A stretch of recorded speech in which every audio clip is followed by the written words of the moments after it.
सिगांथारावनो news नायगिरि साफ्रोमबो बर' रायजो राजाफोरनिसिम इउनाइटेड फराम अफ एक्स एनडिएफबिनिफ्राय गाहाम हामलायनायखौ बावहरनाय थाबाय।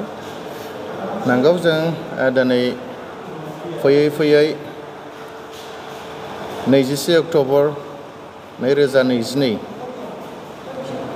खालाराव इउनाइटेड फराम अफ एक्स एनडिएफबिखौ दाफुंजेननानै लानायनि उनाव क'क्राझार, चिरां, बाक्सा, तामुलपुर, सनितपुर, बिश्वनाथ बेबायदिनो दायै दिनै धेमाजि डिस्ट्रिक्टखौबो जोङो दाफुंनानै लानो हाबाय।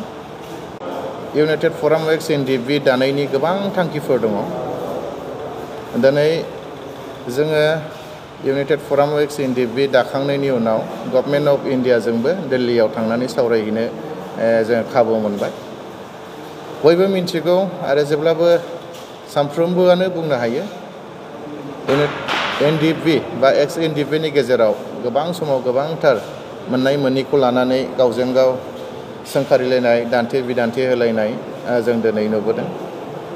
बेफोरखौ लानानैनो जेन एक्स एनडिएफबिनि गेजेराव जेन गावजों गाव सोंखारिलाया, जेन गावजों गाव बखिलाया, मोननाय मोनैखौ लानानै सोरबा सासेया जेन सोरबा सासेनि एगेन्स्ट जाया।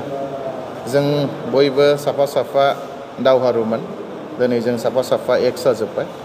जेन एक्स हिसाबैनो जों जेन खौसेथि थानो हायो आरो जाय बुस्थु मोननाय मोनैखौ लानानै दावराव जादों जेन जों ज' जानानै मोनैफ्रा जेन मोनो, बेफोरखौ बिख'नानै जों ज' जानानै जेन बेफोरखौ बिख'नानै लानो हायो।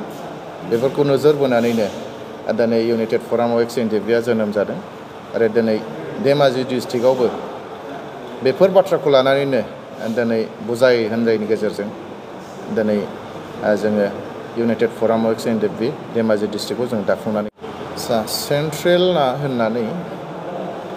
सेन्ट्रेलनाव दाबि खालामनांगौआ एक्सुवेलि जोंनि नंलामोन। दिनैहाय government of Assam, government of इन्डियाया एनडिएफबिआ जेब्ला एकर्ड खालामदों 2020 मायथाइनि 27 जानुवारियाव, बेनि उनाव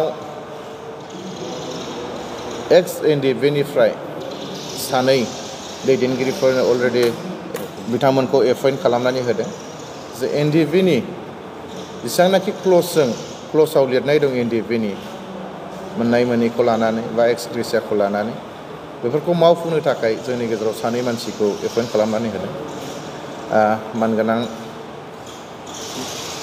बिटिआरनि दानि डेपुटि चिफ गबिन्द बसुमतारी सार, लोगोसे बिटिआरनिनो इएम फेरेंगा बिथांजों लोगोसे आरो दिपेन बर' एबसुनि आफादगिरि, बिथांमोनखौ अलरेडि एपइन्ट खालामनानै होदों।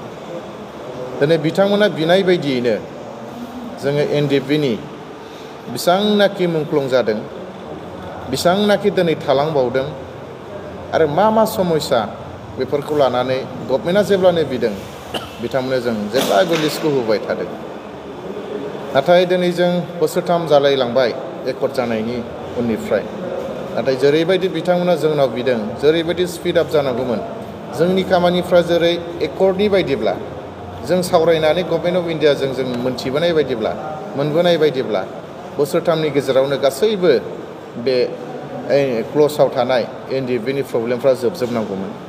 नाथाय फैयै दिनै जों नुदों फ्राय 70-80% दिनैसिम मावफुंनो हानाय जायाखै। बेनिखायनो जों दिनै सिन्था खालामनो गोनां जादों आरो जोंनि गेजेराव गावजों गाव दावरावआ बारानिफ्राय बारा जानो हमदों। दिनै जों रावखौबो कन्ट्रल खालामनो हायि जादों। दिनै जोंबो मोनसे समाव दैदेनगिरि जाबोनाय हिसाबै, जोंबो गभर्नमेन्ट अफ इन्डियाजों सावरायहैनाय हिसाबै दिनै जोंखौ गोबां मानसिफ्रा सोंहरो, गोबां रायजो राजाफ्रा सोंहरो, जोंनि गेदेरफ्रा सोंहरो। होमब्ला जों गोबां बाथ्रा खोनासंनानै जों दिनै थानो गोनां जायो।